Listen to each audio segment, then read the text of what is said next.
यावर्षी गुढीपाडवा कधी आहे, तारीख आणि त्याचबरोबर शुभ मुहूर्त कोणत्या दिवशी आहे? तर बघा, हिंदू कॅलेंडरनुसार चैत्र महिन्याच्या प्रतिपदा तिथीची सुरुवात 8 एप्रिल रोजी रात्री 11:50 होणार आहे.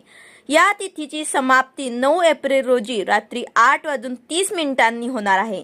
त्यामुळे उदय तिथीच्या अनुसार गुढीपाडव्याचा उत्सव 9 एप्रिल रोजी मंगळवारी साजरा केला जाणार आहे. या दिवशी सकाळी लवकर उठून आपल्याला आपल्या मुख्य प्रवेशद्वाराच्या बाहेर उजव्या बाजूला गुढी जी आहे ती उभारायची असते. एक उंच बांबूची काठी घेऊन त्यावर आपल्याला हळदी आणि कुंकवाचे पट्टे लावून त्यावर एक तांब्या उघडा मारून त्यावर ते आपल्याला स्वस्तिक काढायचं असतं. त्याचबरोबर कडुलिंब, आंब्याची पानं, गोड साखरेची माळ आणि फुलांची माळ घालून आपल्याला पंचोपचार गुढीची पूजा करायची असते. त्याचबरोबर पुरणपोळी आणि श्रीखंडाचा नैवेद्य आपल्याला या दिवशी दाखवायचा असतो.